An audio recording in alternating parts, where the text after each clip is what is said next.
Good afternoon, everybody. I really feel privileged to be with you. And I would like to start by asking you a question.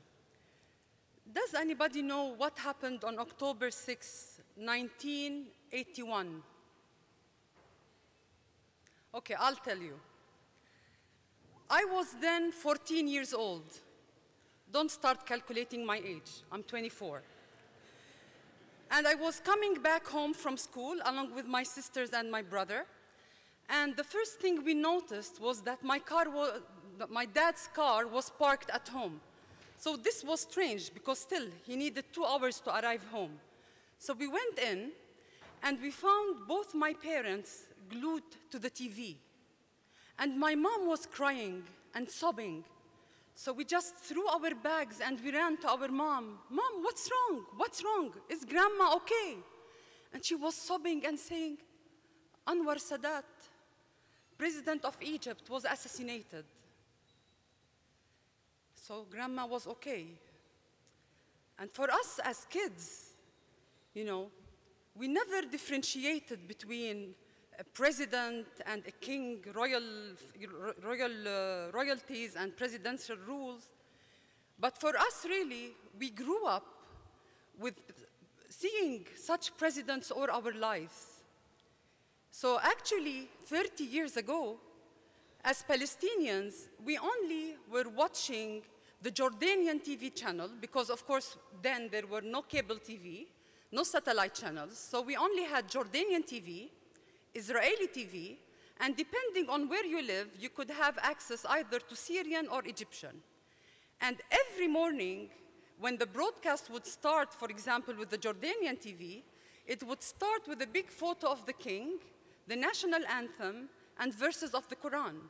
So we grew up as kids just knowing Hafiz Assad of Syria to be the president for 42 years, Muammar Qaddafi of Libya, I don't know how many years, and so on. So we grew up with those people, and we grew up to idealize leadership. And until we started to really get out of the box of patriarchy and to question and to analyze, this is when we started looking at leadership differently. But unfortunately, for so many people, the issue of leadership in the Middle East was like the leaders were untouchable. And this is why the whole concept of leadership in the Middle East is very complicated. And it became even more complicated after the Arab Spring. And I don't think you need me to explain why. But this is why young people in the Middle East, and especially in Palestine, they face tremendous problems when it comes to their fight to occupy key positions and to become leaders, whether we talk inside political parties, inside the private sector, the public sector, or even in the civic society. Although if we look actually at the history of Palestine and the struggle all the time to get rid of occupation, we see that always young people have been on the forefront in sacrificing their lives, their souls in order to get liberation and end Israeli occupation. If you look at the first Intifada and second Intifada and what's currently happening, the biggest majority of the casualties are from young people, those who get killed, who get imprisoned, who get injured. But the question remains, if they are so active and so mobilized, and they really take the initiative and so on, why young Palestinians cannot really get into leadership position? Let us watch together this short video. Maybe it has some answers. And they are voicing their big frustration and anger because although they are activists and they are moving the streets on all levels, they don't really get chances to be in leadership positions. So, and they talked about laws and regulations, they talk about the lack of trust between the people and the leadership, and many other issues that are really barriers to the development and advancement of youth leadership in Palestine. The problem actually becomes really worse if we look at the economic level, because Palestinian youth constitute the biggest segment of the Palestinian population. But they are the highest unemployment. Almost 37% of Palestinian youth are unemployed. And there's a big gap between the dreams, ambitions, and aspirations of young people and what really happens on the ground. And if you talk to many young Palestinians, you will see that they are really a very vulnerable group. And they will talk about their dreams of just running away, of emigrating. They will talk about having nothing more to lose, of finding all doors closed in their face, about having no future. And this is why, unfortunately, for so many young Palestinians, they see more beauty in death than in life. And this is why, in view of all this frustration and anger and Israeli occupation and lack of trust and no opportunities, this is why we really believe that young Palestinians are like a ticking bomb. What do you do when the situation is so critical? And this is what I'm going to tell you, what Spark and Pialara did. Pialara is the name of my organization, which has been mentioned previously. So, but before we go into the strategies of our intervention to tackle this problem, I'll just tell you two hard facts about the relationship between the donors and those people in fragile states or crisis-bitten states. Two very hard facts. First, the donor community, despite all their goodwill for aid and development, they have very little patience. They want quick results, and they don't really have long-term planning or strategies for their interventions. The second hard fact is that, unfortunately, donors run from one crisis to the other. So the moment a crisis is in Syria, everybody wants to go and help Syria. Another crisis is in Yemen, they shift interest to Yemen. There is more than enough crisis for everybody's intervention. So we really have to really take those issues into consideration, because it really affects how you plan to work and solve problems, especially in fragile states and crisis-stricken countries. Actually, what Spark and Pialara did in order to at least be of assistance in helping problems is that we decided, first of all, to research, to understand really what are the problems that young Palestinians face. What really makes them lose hope?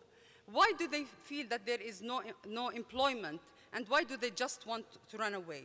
And we did hundreds of workshops with thousands of young Palestinians to really understand the problem. And young Palestinians came with three major problems. They said those are the main three problems that we suffer from. The first issue they put was the issue of the age of retirement. The second was nepotism. And the third problem was whether they were ready enough for the job market or not. For us, it was very important that we discuss those issues with them. We don't come with ready-made strategies and enforce them on young people. So for us, really, we started with the issue of the age of retirement. And for young people, this is how they saw it, that if you lower the age of retirement, then you create more jobs. And of course, people who have experience know that this is not really a magical solution for unemployment. On the contrary, you might create further problems. But we had to take them step by step, discuss, analyze, make meetings, compare their suggestions with other experiences around the world so that they understand we're not just throwing away one of their ideas. The second issue that young Palestinians put on the table was the issue of nepotism.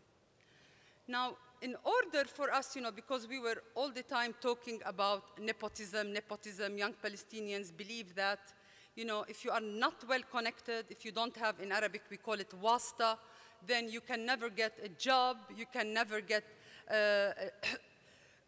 an opportunity to have a scholarship or any kind of opportunity. So we did a big conference in the end of last year, and we invited experts to speak on whether nepotism exists in political factions, in the private sector, and in the public sector. One of the experts actually stood up, and she was quoting the World Bank, and she said, according to the study of the World Bank, only 3%, there is only reporting of nepotism by 3%. So the Palestinians live under the impression that they have lots of nepotism, but in terms of reporting, it's really very minimal. And you should have seen the audience, composed mostly of young people. They wanted to kill this expert because, you know, they were telling her, we live this on a daily basis. How dare you come and say there is no nepotism? So for them, really, the reports of the World Bank are suspicious as well.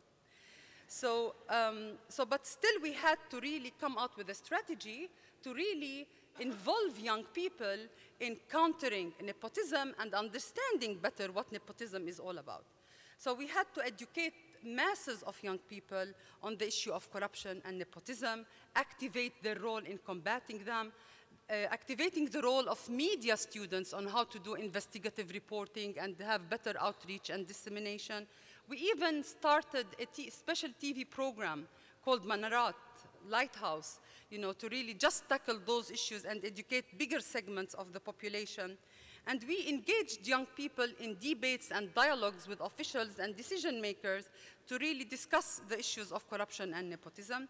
And also, young people through our organization, they became strategic partners with the Anti-Corruption Commission, the higher Anti-Corruption Commission for Palestine, and we have long-year planning and strategies together. The third issue that young people selected as the issue that really makes them lose hope and find no jobs and want to immigrate and so on is the issue of lack of skills needed by the job market. And for that, we used a strategy at PLARA, which we call the triple A. The first A stands for admission, the second A stands for acknowledgement, and the third A is for agreements. Now, with the first A, admission, it was very important that young people themselves admit that they have this problem, that they lack the needed skills to compete in the job market. And out of the 1,150 young people that we worked with, only 180 acknowledged that they lack the skills. So I think part of the cure is to acknowledge that you have a problem. The second, actually, A stands for acknowledgement, and this comes to the private sector. The private sector has to acknowledge that they have a social responsibility. They have a role to play. They cannot just sit in their comfortable offices and complain, well, we have job opportunities, but we don't have the suitable candidates in the market. So this is why it's very important that they acknowledge they have a role and they become involved in finding solutions for this problem. The third A in our triple A is agreements. Once you have both sides acknowledge and admit that there is this problem and there's a solution to it, you have to sign agreements and make them public. The whole population have to know of those agreements. Actually, just in the beginning of this month, my organization, with the help of Spark, we signed 11 agreements with the private sector, with banks, with companies, and chambers of commerce, under which we have at least 50 members. And those agreements entail that we will train those young people on the skills needed by the job market, and they will get the opportunity to become interns or stage at those companies for 6 months. And those who excel will get the opportunity to be employed. It's very important that those agreements be made public so that actually more people would follow suit and the private sector will be held accountable.